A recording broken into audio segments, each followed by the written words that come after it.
ndagusuje kandi nkufuje ikaze aho uherereye hose reka mbwire ngo amahirwe y'Imana n'imigisha myinshi nicyo duhora twifuriza. Hanyuma rero wowe wagira umugisha wo kumwe mu bagize umuryango mugari wa Pokea TV, reka mbwire ngo ugubwa neza uri mu gihugu cy'u Rwanda cyangwa se uri hanze yacyo, cyo mwifuriza ni ibirenze kandi guhirwa bibe mu biganza byawe. Hanyuma wowe rero wakoze subscribe, reka ngushimire cyane by'umwihariko nawe utarayikora, reka mbwire ngo nicyo gihe kora kuri iyo jambo ritukura, hanyuma uhite ukanda kunzugira kugira ngo bimwe mu banyamahirwe babane natwe umunsi ku munsi. Reka ngushimire cyane wowe ubikoze, Imana iguhereze umugisha.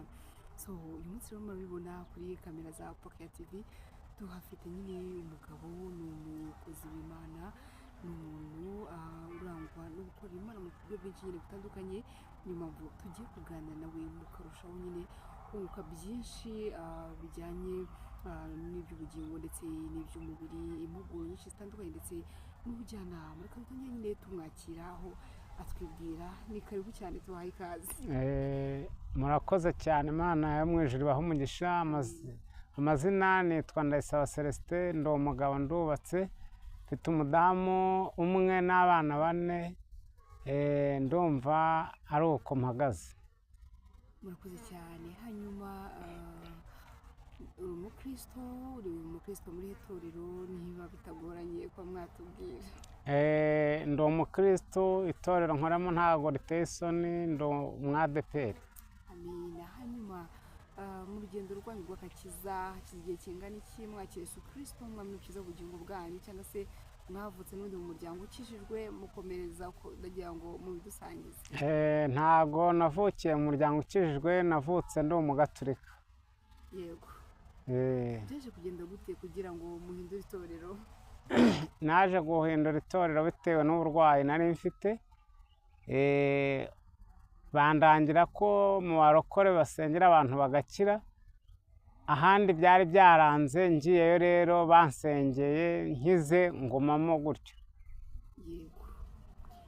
Mukigera mu barokore se bahise basengera murakira, cyangwa se habayeho urugendo rurerure kugira ngo hagati nyine y'uburwayi bwawe no gukira? Hari ukuntu umuntu nyine avuga ati numvise amakuru hari ahantu barasenga, wagerayo directly ugahita wakira gukira, cyangwa se byabaye urugendo rurerure kugira ngo ukire? Ntabwo ari urugendo rurerure, kuko umugore niwe wakundaga kujyayo ndwaye.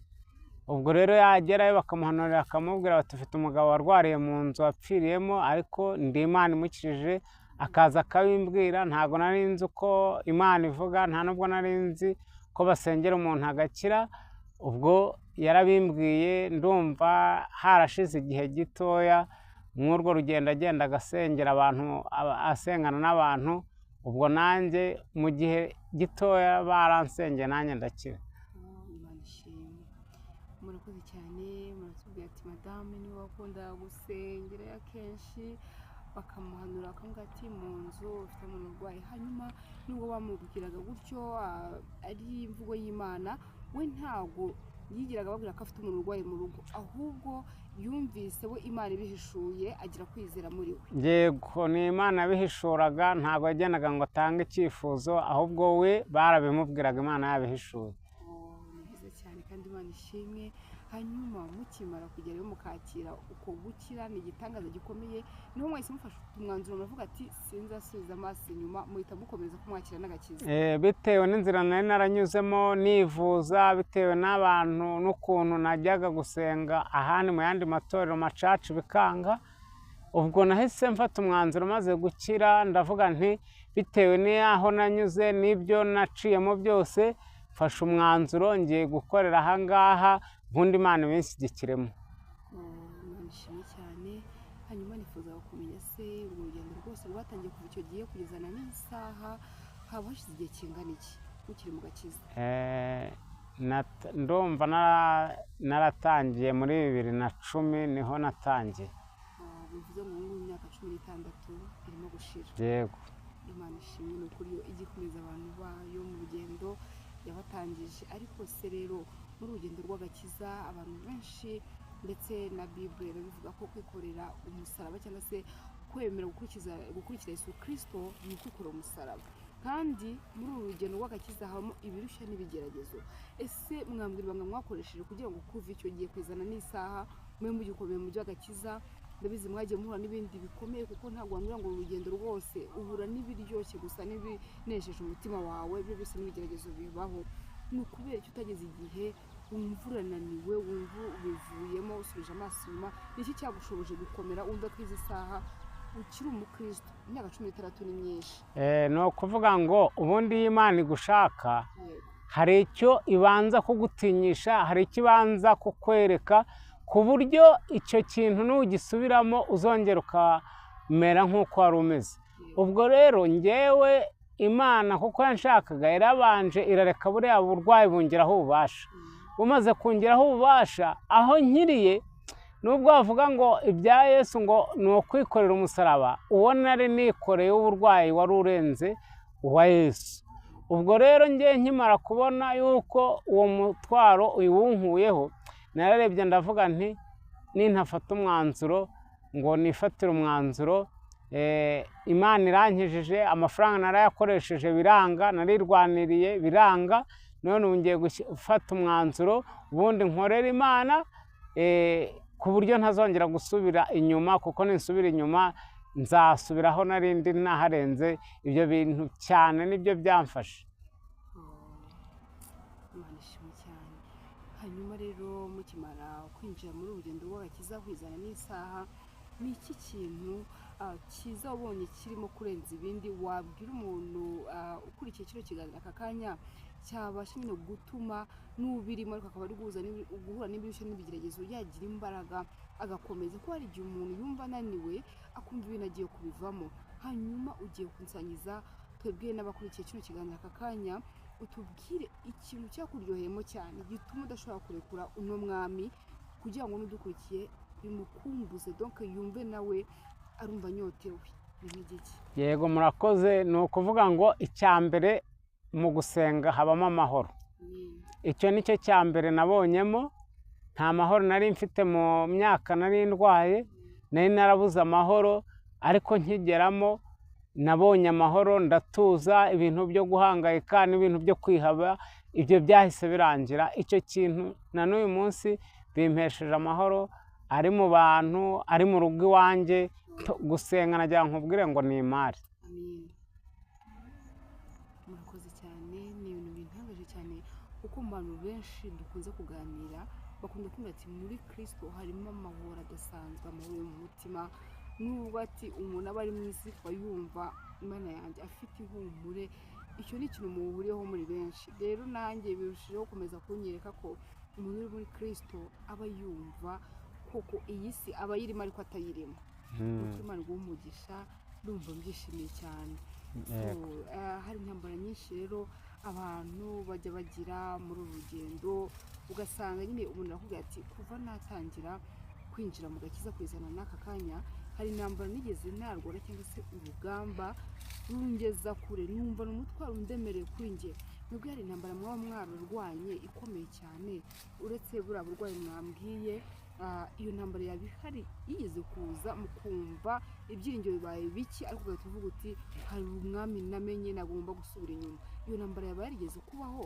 Cya kigeragezo cyiza ukumva kirimo kiraguhubanganya, yaba yigeze kubaho ngo muyidusangize? Murakoze. Ntago intambara zaburamo, kuko n'ubundi uba uri umusirikare kandi uba uri ku rugamba urwana na Satani. Njyewe nigeze kugira Imana yarampamagaye, maze kumpamagara impa umurimo iwanjye mu rugo. Ubwo ni ukuvuga ngo twarasenganaga n'abantu, Imana ikajya igenda inkorera imirimo n'ibitangaza birenze kubo twari dufatanyije, twakoranaga umurimo w'Imana.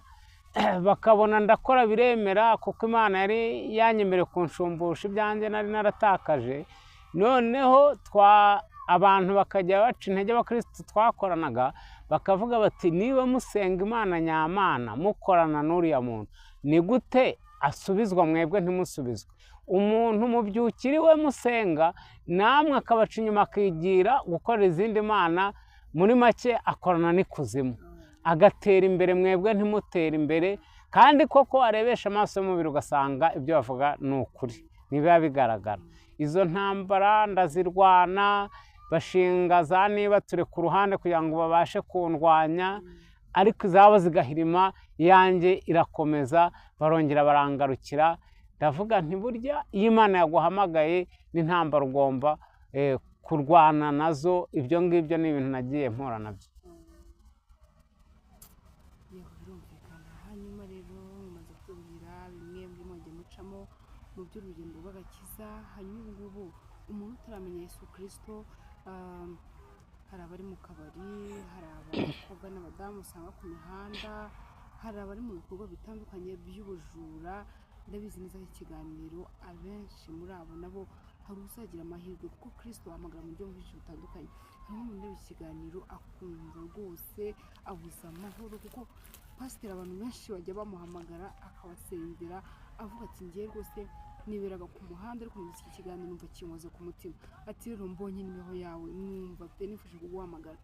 Umwe muri abo ngabo uzabasha nyine gukurikira kino kiganiro, icyo kintu mwamubwira bijyanye n'uburyo aka gakiza kamezemo gahagazemo, n'ukuntu abasha gufata umwanzuro, handi ntacyumva nyine bizamukura ku ntambwe imwe bikagira ahandi hantu bimugeze.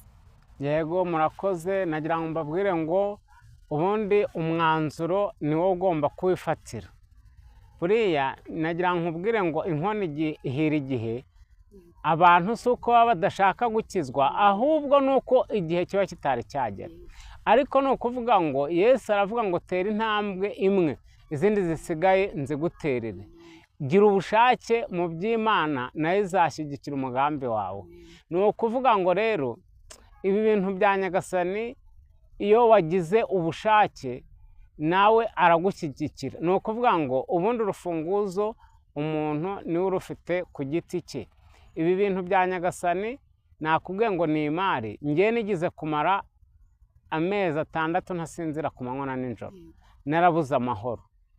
Ni ukuvuga ngo rero ikintu nanone cyongera kunkomeza muri ibi bintu, ngewe ubwanjye nagiye gusenga ari ubwa mbere, njya ku musozi kuri Kanyarira, ngenda nafashe umwanzuro mvuga ngo Mana umpe imbaraga. Ikindi nzi ko abarokore barondora, ntihazagira uzandondora ibyaha nabiretse nabyivanyemo. Nta wundi muntu nkeneye yuko azamvangirwa ngo abimbwire. Uko nabivuze, uko nifatiye umwanzuro, nageze i Kanyarira, umukozi w'Imana arambwira ati hari umuntu Imana yantumyeho nicyo cyanzanye. Umuntu ngo wavuye imuhira aje kwaka imbaraga, Imana irambwiye ngo urazimuhaye. Nta nubwo nari nzi imbaraga icyo zimara, ni ibintu byanjemo gusa, numva Imana impaye imbaraga nakomera mu ibintu nkabigumamo. Bituma rero ibi bintu by'Imana ndabikunda. Umva mu bintu nkunda bya mbere, nkunda ibintu by'Imana kuko byangiriye umumaro. Yego. None se hari ikintu rero ngo abantu benshi bakunda kuvuga ijambo ry'Imana, bavuga ubutumwa, bakunda gukoresha kuvuga ngo gukizwa nabi bitera umwaka. Ni gute mwabasha kudusobanurira ese gukizwa kari ni intego umuntu, donc ni umwanzuro umuntu afata akavuga ati nengeye gukizwa? Kuki gukizwa nabi bitera umwaka cyangwa se bizana umwaka? Ngiye munsobanurire, ndabizanye n'abandi bantu icyo kintu bajya bakibazaho. Yego. Ni ukuvuga ngo dore impamvu bitera umwaka. Imana niba ugiranye isezerano nayo ukavuga uti mvuye kwa Satani, niba mvuye kwa Satani ntago nzongera gukorana na Satani, ni ukuvuga ngo Imana igomba kugushyigikira yuko ahantu wavuyeyo. Igihe cyose rero usubiye kwa Satani, ni ukuvuga ngo mugirana, ni ukuvuga ngo Imana ikureba nabi, irakurwanya. Niba hari ibintu yakurwaniriragamo ntago yongera kukurwanirira. Icyo rero nicyo kizatuma ibintu byose ukoze waravuye ku Mana bitemera, kubera ko Imana yari gufiteho uburinzi, yakurindaga, none ubivuyemo nta burinzi ugifite. Icyo gihe bituma Satani ibyo ukoze byose nawe ntaba kwishimira, kuko uba wagiyeyo n'ubundi itagukeneye, kubera yuko wari warayirwanyije none wisubiyeho. Icyo gihe iyo ugiyeyo nayo ntago ikureba neza, nta kintu wongera gukora ngo kiguhire muri makeya. Murakoze cyane, noneho tubasha gusobanukirwa turi benshi. hanyuma se muri uru rugendo rw'agakiza ndabizi umuntu wese agira impamvu y'urugendo ugira rya jambo rigufasha wasangiza umuntu wese rikaba ryamwubaka muraza kudufasha mumbwire n'irihe jambo muri Bible mu buzima bwa buri munsi mukunda rimwe ribanezeza ukavuga ati rino jambo ryamfasha ndetse ukanarima nanjye rikamfasha ndiba rihari mwari dusangiza kugira n'umuntu dukurikiye aka kanya abashe kuba yafite Bible yiwe utayifite afite telefone ye asoma iryo jambo nawe rimunezeze nk'uko nawe rigufasha cyane ni ukuvuga ngo rero ntago ijambo ry'Imana ryabura kuko ijambo ry'Imana niryo ryaremye ibi byose ijambo rirahari nkunda kandi ribasha kumfasha cyane reka dusange turishake muri Yesaya umurongo waho ni ibice 59 umurongo waho wa mbere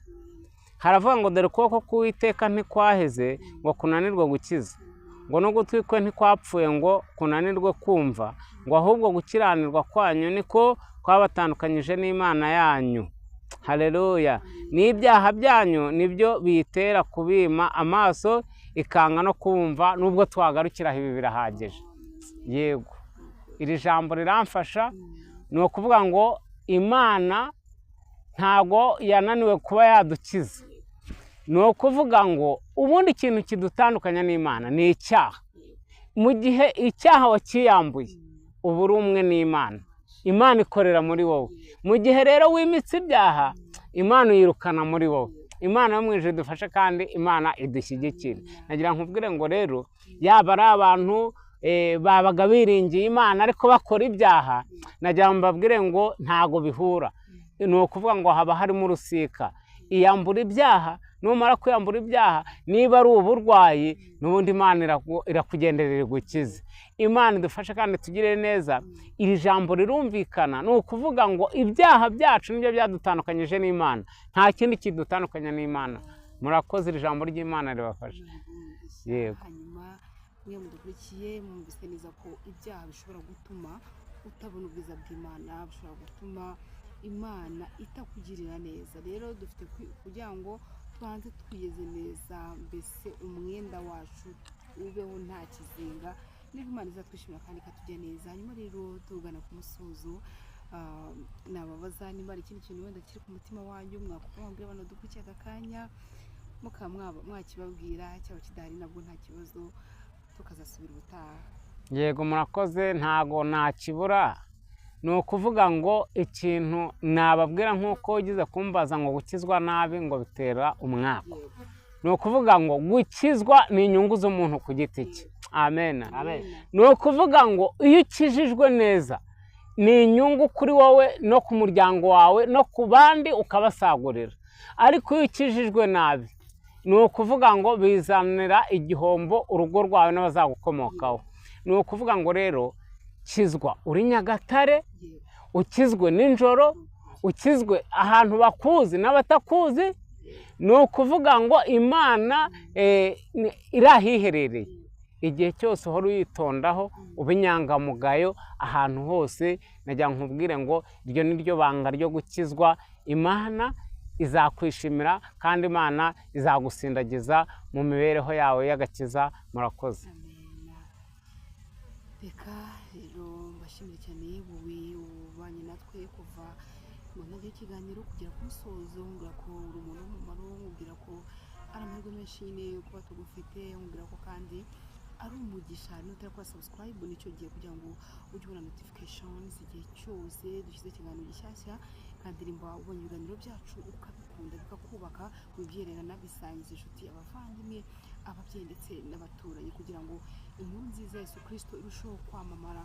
Niyo mpamvu turi ku isi kugira ngo uwo twamenye two kumwiharira twenyine ahubwo dutume isi yose imumenya ko ijambo ryabivuze neza ngo abahamagara benshi ukora no gukiranuka bazaka nk'inyenyeri yo mu ruturuturo. Hanyuma rero nawe wakora umurimo muri ubwo buryo ibiganiro ukabisangiza abantu benshi. Reka dusabe umukozi w'Imana twabanye nawe asoze n'isengesho. Reka nanjye ndifuza amahoro y'Imana. Bye bye. Murakoze mwami Imana turagushimye dushimiye neza Imana, waraduhamagaye uduhamagarira imirimo myiza. Uyu mwanya rero turagushimye ko Uwiteka Imana twari turimo kubwira abantu ibyiza byawe ukora. Uyu mwanya genda Mana ubasangize iri jambo, ubashyigikire, ubambike imbaraga, kandi Data Nyiringabo ubahe imbaraga zo kugira ngo bakumenye. Abari bafite ibibazo bitandukanye Mwami, ngwino ubazane iwawe kugira ngo baruhure. Urakoze rero, tuzongere duhure. Murakoze, amen.